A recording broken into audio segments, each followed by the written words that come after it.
Hey, what's up everybody? Welcome back to Of Course, and today we're going to talk about Pro Tools. So I know it's a huge mountain to climb when we talk about Pro Tools, and I get a lot of questions about, hey, what was that key command, or how do you set up Pro Tools, or how do you do this XYZ in Pro Tools? We'll get to all that. I promise there will be videos that cover all these things as we go, but today I wanted to do a video that just starts with the basics and starts with talking about best practices for setting up Pro Tools, whether you're starting a session from scratch or you're inheriting a session that's you're there to do edits or overdubs or mix. That's one of the beauties of Pro Tools, is that it's interchangeable and it can go from place to place. That said, just like recording, there's no wrong way. As long as you get a finished product that's correct and accurate, there's no wrong way to do it. So again, you kind of work out your own way of doing things, but I felt like it would be important to touch on some basics to give us just an overview of how to use Pro Tools in the best practice, right? There's, again, I know the wormhole I'm going down, but I wanted to just start with just some basic things that are kind of look before you leap things that'll keep you from getting screwed up as you go deeper and deeper into using Pro Tools. So let's go ahead and get started here. So the first thing that you want to kind of consider is when you set up your session on Pro Tools, and just in general best practices, you're going to want to start by having your session, your Pro Tools session, on a separate drive from your internal drive. There's a ton of reasons for this. Old school folks will talk about slack space, where the blank drive was used as extra memory. New school folks will say that doesn't matter because the RAM now handles enough of your Pro Tools session. I don't care what your excuse is. That's fine if it works, if it doesn't, but I'm telling you the best practice is to have it on a separate drive. Do not work your session on your internal host drive. It is just not good practice. It's not good for anybody, your computer, you, the people you might work with. It's just not good practice. So set up a separate drive, right? So on this one, I've got an old Samsung T5. So we're gonna go ahead and launch Pro Tools, and there's a couple of things about Pro Tools that are look before you leap, right? They'll make a big difference down the line when you find yourself in a situation and you'll wish that you had done some of these things when you were setting up your session. So I'm gonna go here and I'm gonna start a new session, and probably the number one thing, in fact, the very first thing that you should check and kind of always know what you're dealing with is your sample rate and your bit depth. There's no wrong answer here, folks, to what your sample rate and bit depth are. I could argue till I'm blue in the face about 96K versus 88.2. I don't care. I know plenty of pros who make breathtaking records at 88.2. I know plenty of pros who make breathtaking records at 96K, and likewise for 44 or 48K, right? Floating bit, all that stuff, it's almost inconsequential if you screw up this decision at this point. So it's very important to look before you leap. Make sure you know exactly what your bit depth and sample rate are. If you're using external converters, make sure those are set in accordance. If sometimes Pro Tools is set up in such a way that they'll synchronize automatically. Sometimes they're not. This is probably the number one look before you leap situation. So next up, we want to either prompt for location, or we'll manually choose our location. Here I've got my drive, and I tell it okay. And then I want to make sure I name my session.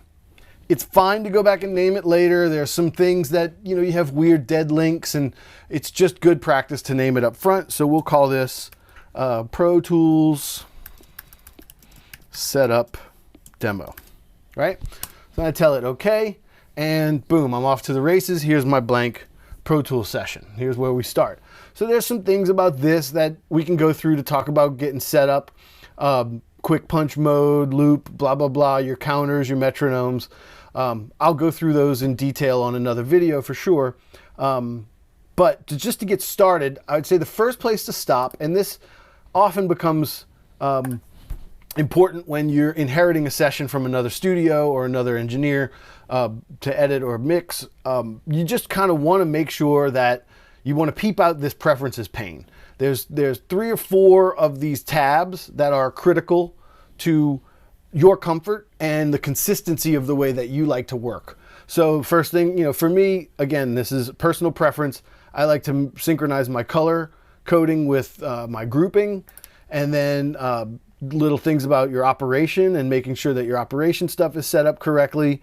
Again, this is a rabbit hole we can go down deeply, but it's not critical to talk about here.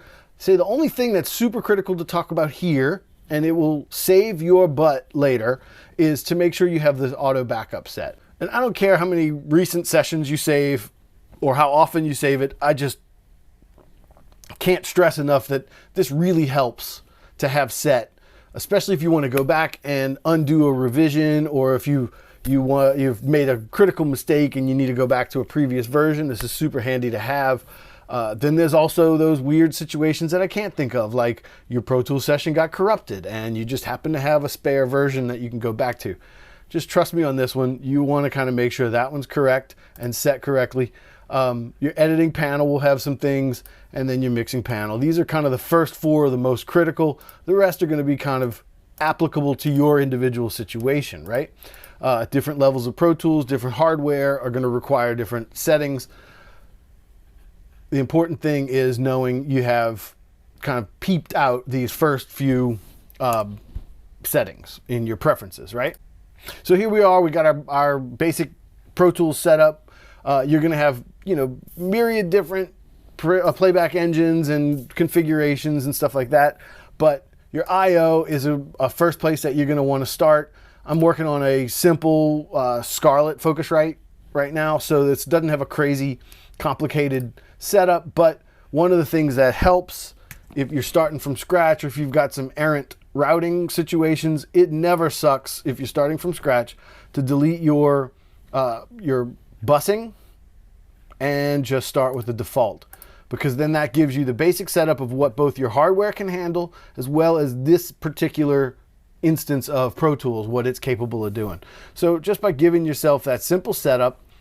Another thing to notice is you have this little speaker icon that designates what Pro Tools considers to be your monitor path, the way you are listening to your session. Again, there's no wrong answer here. It's a rabbit hole that you're welcome to dive down and go down as deep as you want. But in this case, I'm pleased to see that it's where I want it at 1 and 2. So I'm going to tell it okay. So this starts us off with our Pro Tools session, and there's plenty of things that we can tweak up here. Am I working with bars and beats? Am I working with minutes and seconds? Am I syncing to time code? Do I need to read this for time code if I'm working in the movie industry? Or if I'm doing just pure audio work, I might want to work in samples so that my counter is reading pure sample counts. For most part, you're going to be working in minutes and seconds or bars and beats. There's no wrong answer there. As a general rule of thumb, I like to work with bars and beats and grid mode enabled if I am working to a click track. If I'm not working to a click track, like an old analog tape style, I will turn off these grid markers. You see they disappeared right here, and that I'll show you that in the session again. But you see the grid markers disappear. I'll move to slip mode. We'll talk about that. And I go to minutes and seconds. That way this means Pro Tools is going to work more like an analog tape machine would. So once I've got that set up, it kind of lets me know I'm prepared to at least get started. So I want to anticipate how many tracks I'm going to use for my session. And let's just imagine I'm going to do 16 tracks. I'm just going to record a basic 4-piece band. Your mileage may vary. This could be completely different for whatever application you're going to end up doing. So we're going to tell it, go ahead and create new tracks. We'll tell it 16 new tracks. I'm going to make it to where I can see all the tracks on my screen at once. So I can start recording right now, no problem. And my audio files will be named audio 1, 2, 3, 4, etc. There's probably nothing wrong with that, except that it can be crazy confusing if something goes wrong and you corrupt the Pro Tools session itself and you're forced to recreate your recordings using just files named audio 1, 2, 3, 4. It can be a real mess. It can be a nightmare. The other instance where that's a nightmare is if you're going to send this downstream to another engineer or another studio that doesn't use Pro Tools or doesn't have a compatible DAW, they may be importing your audio files into their session and creating a new session. So if everything's labeled audio 1, 2, 3, 4, it can be confusing and difficult to deal with. So it's just good practice to name your tracks before you press record. It's in fact, I would say it's critical to name your tracks before you record, specifically because that's what your audio files are going to be named. So let's go ahead and imagine we'll start off with kick drum, then we'll do snare drum, Then we'll do hi-hat, right? Then we'll do tom 1, and we'll do tom 2, tom 3, overheads, you can call them left, you can call them right, you can do audience perspective, drummer's perspective. There is no wrong answer there. I'm gonna do room left and room right. Then let's say I have bass direct injection. Say I have bass amp, right? I got a microphone on an amp. Then let's say I have guitar 1 amp and guitar 2 amp. Then I've got, let's say this is the backing vocal or the guitar vocal, right? And then say I got my lead vocal. And okay, I'm ready to track, right? No problem, good to go. That's just fine, especially if you want to work like on a tape machine where your timeline runs linearly and you do your takes boom, boom, boom, one after another on the same timeline. No problem, you're good to go. But if you were working where you're overdubbing on video and the video is locked to timecode, like say we were working in timecode here, and my main timeline was operating off a timecode, I can't do sequential takes like a tape machine anymore. My video is going to be locked to a persistent area of this timecode. So I'm going to have to record multiple takes in the same persistence of timecode. I'm going to have to work in that same stretch of time over and over again. I'm going to have to use the playlists or virtual tracks, or however you want to describe it, in Pro Tools. So a really good practice that I learned from working on movies is once you've got your tracks named, notice I still haven't recorded anything because this is going to be critical to my file names. I go ahead and press Option and I hit New, which now creates a new track of all my tracks. And you don't have to do this if you're working in movies. This works for any instance where you might be using multiple tracks.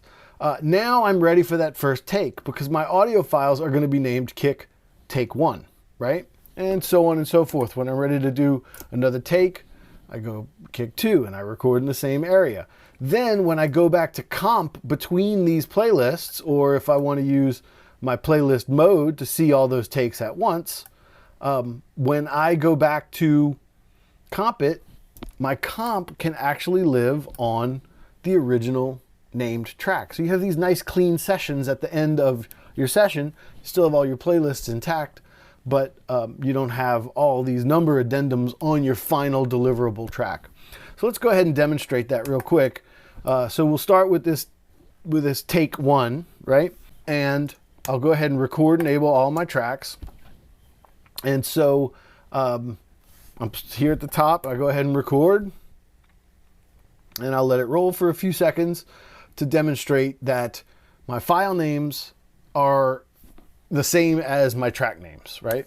So you can see here, kick 01, my file name is called kick take 1, and this is instance 1. So for example, if I was going to start recording again, or if I was going to punch in on a particular section, that this number addendum starts to let me know specifically which take I'm looking at.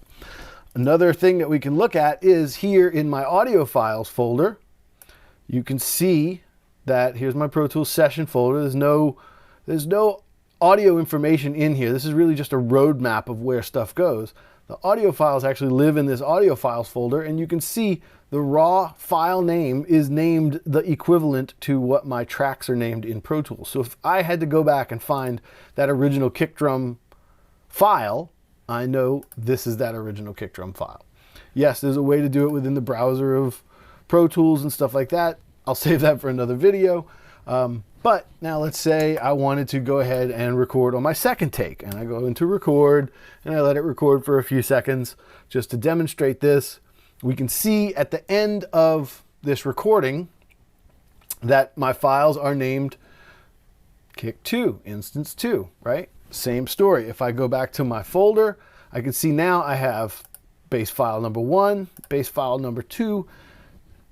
Trust me, that goes a long way in making sure you have nice, clean sessions and your data itself is organized when you go to deliver your final product.